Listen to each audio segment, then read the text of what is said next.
മരിക്കാൻ വേണം മനുഷ്യന്.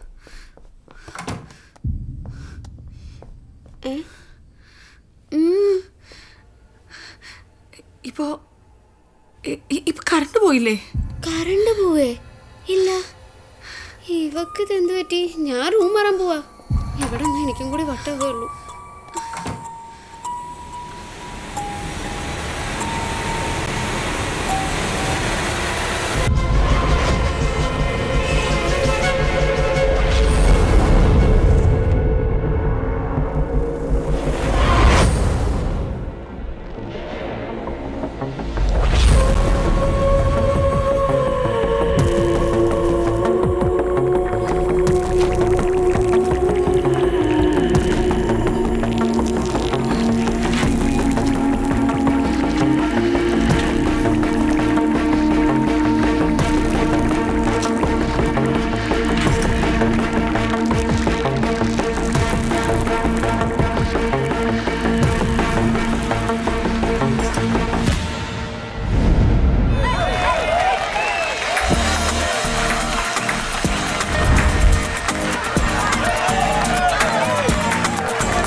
Obturator foramen, triangle shape, and that is greater sciatic notch. ഇത് രണ്ടും സ്ത്രീകളിൽ മാത്രമാണ് കാണുന്നത്, which confirms കൊല്ലപ്പെട്ടത് ഒരു സ്ത്രീയാണ്.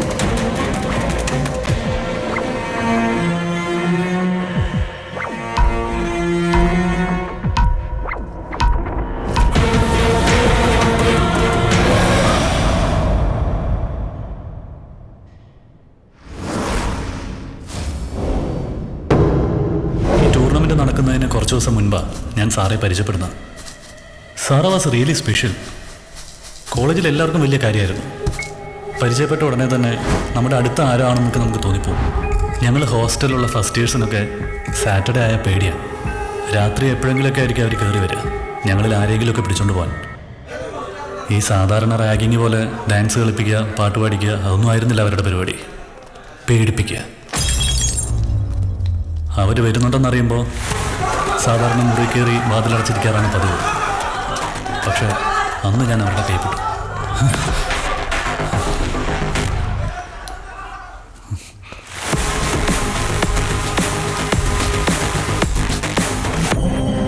അളിയ ദാസൻ ചെക്കന് കാര്യം പറഞ്ഞു കൊടുക്കണ്ട. പിന്നെ അരവിന്ദേ, നിന്നെ എങ്ങോട്ടാ കൊണ്ടുപോകണമെന്നറിയോ? എങ്ങോട്ടാ? Old mortuary. ആ, ഓൾഡ് മോർച്ചറി. പണ്ടി ആർക്കും വേണ്ടാത്ത ശവങ്ങളെ കൊണ്ട് തള്ളിയിരുന്ന സ്ഥലമാണ് അവിടെ. ആത്മഹത്യ ചെയ്തവര്, കൊലയപ്പെട്ടവര്, അങ്ങനെ പലരും. ഒരിക്കൽ നിന്നെപ്പോലെ ഒരു ഫസ്റ്റ് ഇയർ സ്റ്റുഡൻറ്റ് രാത്രി ആ വഴി പോയപ്പോൾ മോർച്ചറിയിൽ നിന്നൊരു പെൺകുട്ടിയുടെ കരച്ചിൽ കേട്ടു. ആരാന്നറിയാൻ വേണ്ടി ആ ചെറുക്കൻ അങ്ങോട്ട് ഓടിക്കേറിയപ്പോൾ ആരെയും കണ്ടില്ല. തിരിച്ചിറങ്ങാൻ വേണ്ടി മോർച്ചറിയുടെ വാതിൽ തുറക്കാൻ നോക്കിയപ്പോൾ തുറക്കാനും പറ്റിയില്ല. അടുത്ത ദിവസം വാച്ച്മാൻ അങ്ങോട്ട് വന്നപ്പോൾ കണ്ടതെന്തുവാ? അവിടെ അങ്ങനെ കിടക്കുക. ഭാഗ്യം കൊണ്ട് ചത്തില്ല.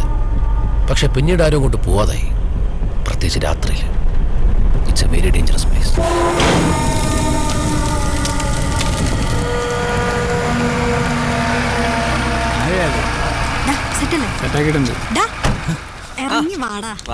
ഇങ്ങോട്ട് വരാം. വാ, നടക്ക്. എല്ലാം പറഞ്ഞോ? മോർച്ചറിയുടെ അകത്ത് പോയിട്ട് എന്താ ചെയ്യേണ്ടതെന്ന് ഞാൻ പറഞ്ഞുതരാം. ദേ, ഇതുപോലൊരു ബോള് മോർച്ചറിക്കകത്ത് എവിടെയോ ഉണ്ട്. അനിയൻ മോർച്ചറിക്കകത്ത് പോവുക, കണ്ടുപിടിക്കുക, കൊണ്ടുതരിക. അത്രേ ഉള്ളൂ, സിമ്പിൾ. ചേച്ചി പ്ലീസ്. ഇങ്ങനെ പേടിക്കാതെടാ.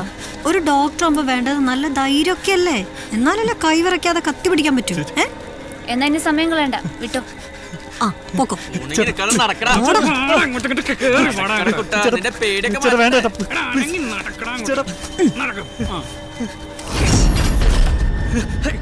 പേടിക്കണ്ടാ, ഞങ്ങളിവിടെ ഉണ്ട്, ധൈര്യമായിട്ട് തപ്പിക്കോ.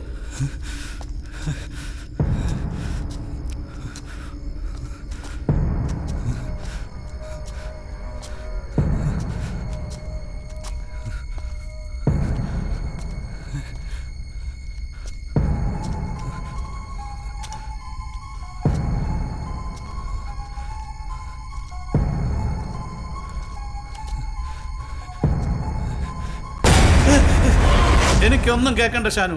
നിന്നോടൊക്കെ പല തവണയായി ഞാൻ പറയുന്നു, പിള്ളേരെ പേടിപ്പിക്കുന്ന ഈ കളി കളിക്കരുതെന്ന്. അനുസരിക്കരുത്. ഇല്ല സാർ. എന്താന്ന്? അനുസരിക്കില്ല സാർ. ക്ഷണിക്കണ്ട, ഇത് തമാശയല്ല.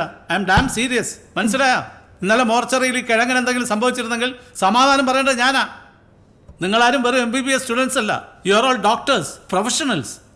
അറ്റ്ലീസ്റ്റ് അതിന്റെ ഒരു മെച്യൂരിറ്റി എങ്കിലും കാണിക്കും. വേളപ്പാ സർ, ഇനി എങ്ങാനും ഓമാരുടെ കള്ളും വാങ്ങി കുടിച്ച് ഇമാതിരി പോക്കരുത്തരത്തിന് കൂട്ടുനിന്ന പെൻഷൻ പോലും കിട്ടാതാക്കി വീട്ടിൽ ഇരുത്തും ഞാൻ. എല്ലി കെൽസ കുതിരേനു ശരിയാ പറഞ്ഞില്ലേ?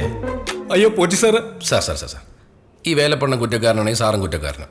സാറ് പറഞ്ഞില്ലേ പോക്കരുത്തരൊന്ന്? അതിന്റെ ഐഡിയ ആദ്യം പറഞ്ഞെന്ന് ആരാ? സാറാ. എപ്പോ? എങ്ങനെ? സാറ് തന്നെ ഞങ്ങളോട് പറഞ്ഞിട്ടുണ്ട്. സാർ കോളേജ് പഠിക്കുന്ന കാലത്ത് സീനിയർ സാറിനെ മോർച്ചറിക്കകത്ത് പൂട്ടിയിട്ടതും മോർച്ചറി ക്ലീൻ ചെയ്യിപ്പിച്ചതൊക്കെ. അതെ, കഴിഞ്ഞ ദിവസം ചാനൽ ഇന്റർവ്യൂലും കൂടെ പറഞ്ഞു. ഞാൻ പറഞ്ഞു. അതും ഇതുമായിട്ട് എന്ത് ബന്ധം?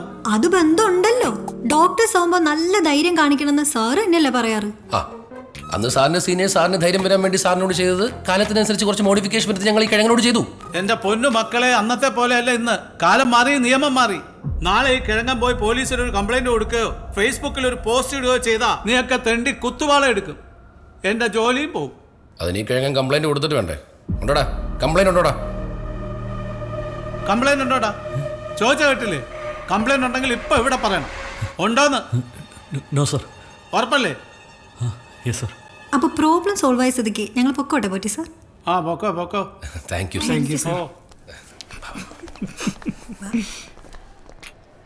ബെസ്റ്റ്.